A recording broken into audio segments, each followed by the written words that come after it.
Hi everyone, Nick here with a really cool announcement. My friends over at TTB Studios are doing a Kickstarter campaign for their latest plush project. It's called Kekitsune! It's a combination of the Japanese words for cake and fox, because they're cake foxes! Right now, they're over 90% funded, but they need your help to make it over 100%. In addition to the plushies, they have tons of backer rewards to choose from.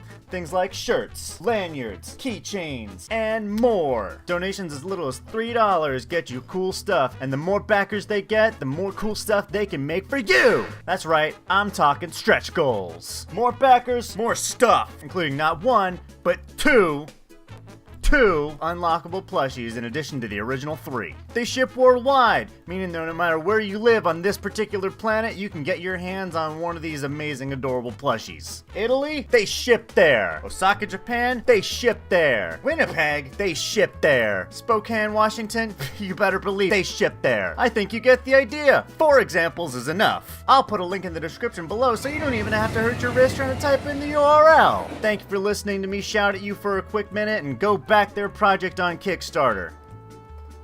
I love you. Get yourself a Kekitsune. They're really great. I hugged the prototype. They're really soft. You should really seriously consider backing it. It would be awesome. Thanks for joining me.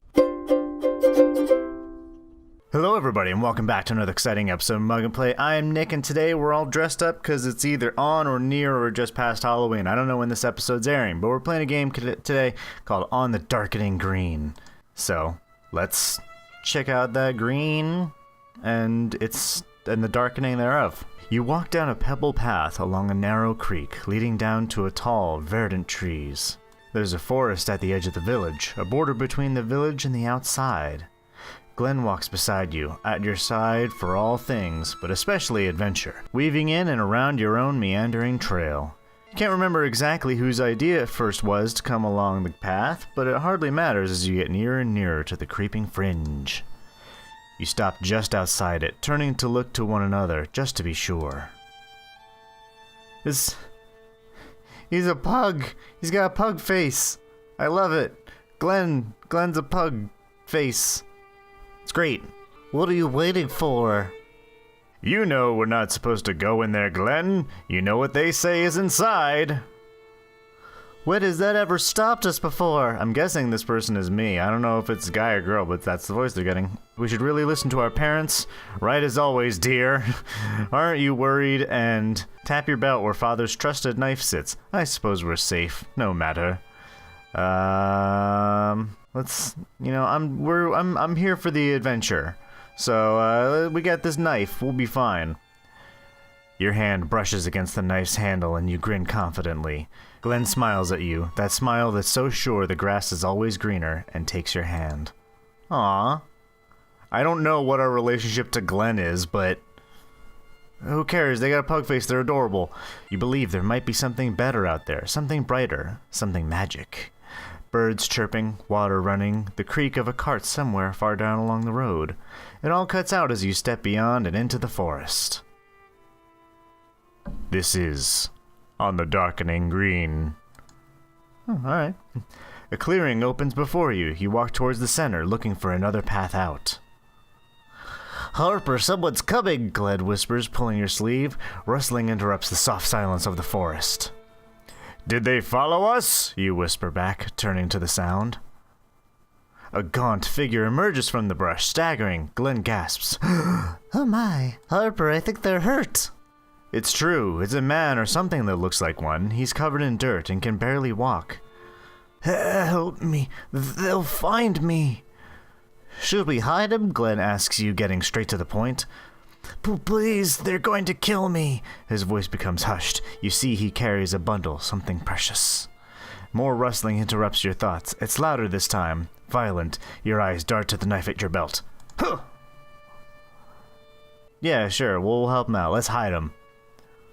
Hurry! You get closer, taking care not to hurt him as the two of you lift his arms onto your shoulders. Oh, cool. We helped him. I hope he doesn't come back to bite us in the butt. In the bushes! You ease him down into the shade of the bushes, where Glenn pushes the dirt around with their boot, trying to hide the man's footprints. A crowd emerges from the brush. Their eyes fall upon you. "Where is our treasure?" they ask to one. "Not here," you respond evenly, trying to keep your voice from shaking. They spread through the clearing in an elegant wave of shapes, but do not see him. "What are you going to do if you find him?" Glenn asks. They level their gaze on Glenn, who shoots you a glare. You hadn't said it was a him. They responded nonetheless. "We will reclaim what is ours." Oh. There's an angry mob after him.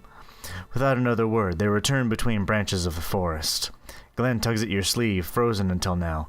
"We have to get out of here, Harper. Come on, please." You look back at the shadow under the bush, and Glenn drags you away. The man begins to cry, and a baby's voice joins his. He was hiding a baby. I think. I don't know. We'll find out. The shimmering majesty of the forest edge gives way to the cool air and shadow as you move deeper. Glenn hovers near you. Even their instinct for exploration seems dampened by the dimming light.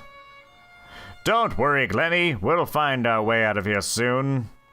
Glenn reaches out and touches your shoulder. The snapping sound of breaking foliage calls your attention back to the path in front of you. A stranger staggers from the brush, hunched over, scraped and bruised, and... Oh! It just happens to be being eaten by a snake. He's like, "Pardon me, don't mean to, interrupt, but I seem to be eaten alive by this majestic wyvern." A snake, sinuous and monumental, twists around his body, wound tight, squeezing. Squeeze. You now see that the stranger's arms hang limp, a battered skin sack of crunched bones. Oh. Hang on, I can imitate this. There, see? I know this is actually an electric eel, but it's close enough. So, there, now we're in the moment. Okay? Let's resume. Your stomach roils. Glenn yelps and staggers behind you. "Please!" the stranger wails. Help me, I beg of you!" The snake undulates and its prisoner howls. Glenn whimpers at your back.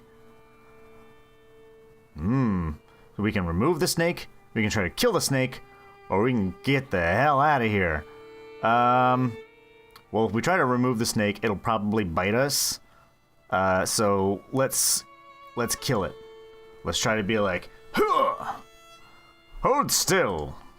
You brandish your trusty knife and tread carefully towards the stranger and his beast.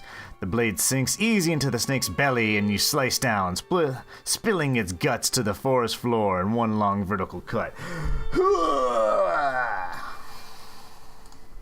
Its body slackens. The stranger sucks in grateful breath.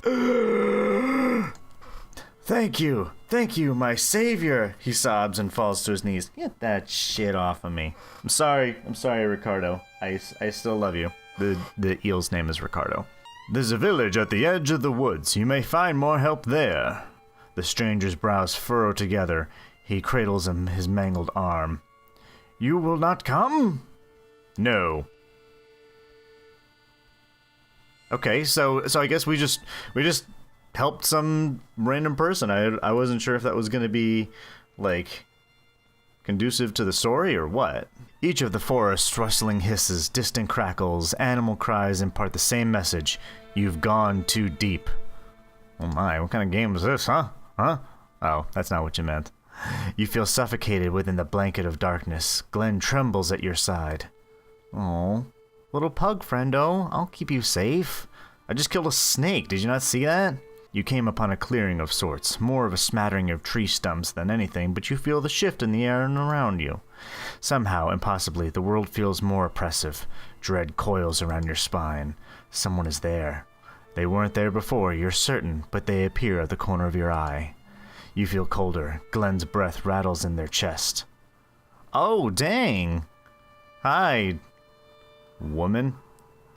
My, I haven't had guests in such a long time. A woman? No, not quite a woman. Not with the subtle wrongness in her form. The sinister cast to her eyes circles you. Tendrils of thick shadow trail behind her, knitting a thick circle, a cage of icy dark that you can feel in your teeth. I can feel it in my biters. We're just traveling through. She clicks her tongue. You refuse my hospitality? Glenn squeaks. We're in a hurry, that's all. You insult me? The woman says, the words dripping languid from her tongue. The shadows coil closer. What do you want from us? The woman offers a snarling smile and reaches out to brush the backs of her fingers against your cheek. Her skin feels wrong, lacy like an insect, cool as a reptile. Merely some company. The dark sinks in, down to your marrow. Glenn shudders. Hell no. There's two of you, she continues. Surely one of you can stay a while. Perhaps some Netflix? Perhaps some chilling? You know, totally just what I mean. Dense and impenetrable, her shadow magic weighs on your shoulders, wraps around your throats. You know there's no way to run. Offer Glenn, offer yourself, or try to kill the woman creature. Well, hey, I can't offer Glenn. Glenn is national treasure with their pug face. I can't offer me because then that's the end of the game.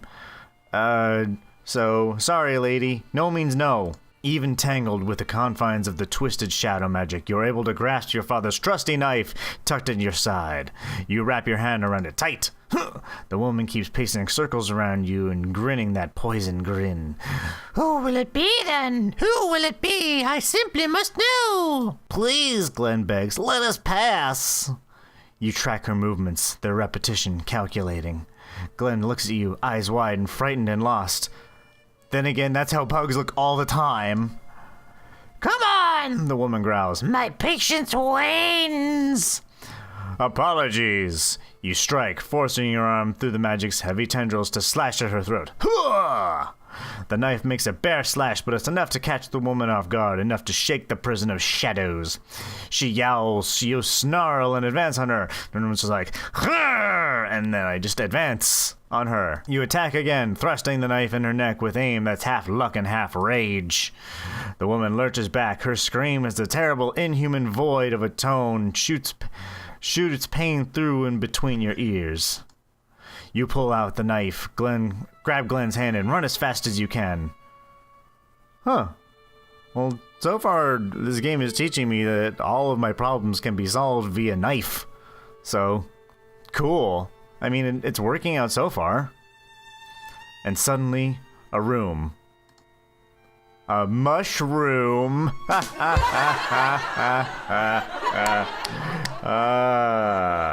Best joke ever trophy right here. Thank you. Thank you. Thank you.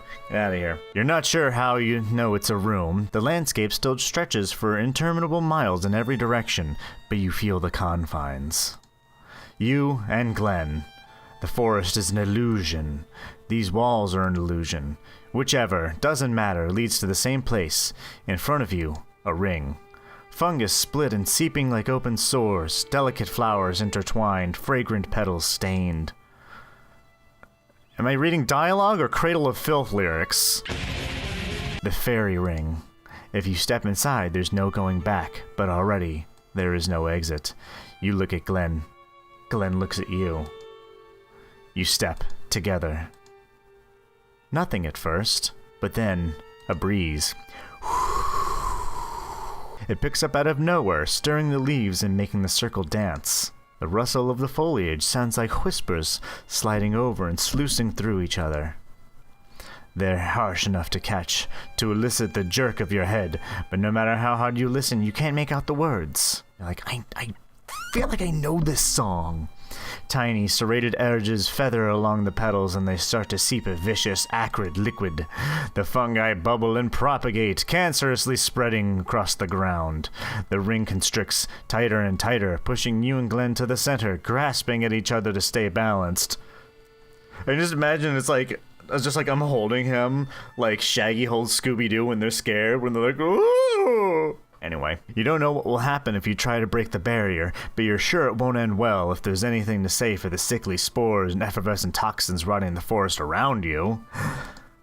Even as you hold your ground, stay standing, the air grows thick enough to choke. Lights dance around your eyes, vision being blotted out like a lit piece of flash paper. Harper, don't let go of me now. Not yet. You can't. I won't let you. You feel them shake at you, violent with their desperation. Your teeth rattle in your skull and your neck lashes back and forth, dislodging something you didn't know was stuck. The memories pool into your mind like blood against your skull. Father's trusted knife, betraying him for the first and only time. Wipe your hands, clean them well, we can't let anyone see. Just have to make it to the woods without suspicion, no one will follow us there. The water in the bucket saturated with copper before you could even get underneath your nails. It's still sitting there, his life in a bonded wooden thing fit to splinter. The way the candlelight shimmered off the surface was so enthralling. You make sure to take the knife from him before you leave, no matter the mess. Wiped off his shirt, tucked into your belt. You play it cool, following Glenn's lead, walking out whistling as they bob and weave around you. Your neighbors wave hi. Your smile is set wide. The air is cool and crisp, and you can just see the forest's edge. Oh, I see. Were we trying to, like, play it cool just after we committed a crime? We're like, we're just, don't mind us, just... By the time you reach the boundary between, well, you can hardly even remember why you're there. Oh. Okay. I guess we reached the end. Okay, that was pretty cool. I was gonna leave it at like a cliffhanger thing, but it's cool. We managed to fit the whole thing into one episode. That's pretty neat. So yeah, so I guess maybe we were the bad guys all along.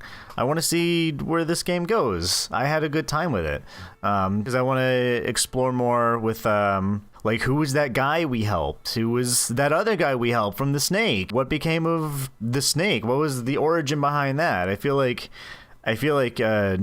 those things weren't explained too well, but if they're explained more in like a second chapter, I would totally play it again. I had a good time with this. The dialogue was really good. I enjoyed it. I had fun reading it and getting operatic with it at times, and just, you know, having it build up, and then it got to the end and I had a good time. That's the whole purpose of games. Have a good time, which is what I did. So, thank you so much for joining me. If you like this video, be sure to poke that like button right in the eye. I'll put a link in the description so you can check it out, and you can check out the different paths. Maybe different things happen. And if so, then, you know, suggest, be like, hey, when you get to this part, maybe try making this selection, and, you know, I think you'll like what happens, and I'll check it out again, and I'll get more out of the game. Because I'm sure there was a lot of stuff we didn't get a chance to explore based on the choices we made, because we only went through one time. And leave a comment below, tell me what you think. And if you want to see more videos like this one, well, you be sure to hit that subscribe button. If they make another chapter of this, then I'll play it. But thank you so much. I love you all, and I'll see you next time. Bye-bye!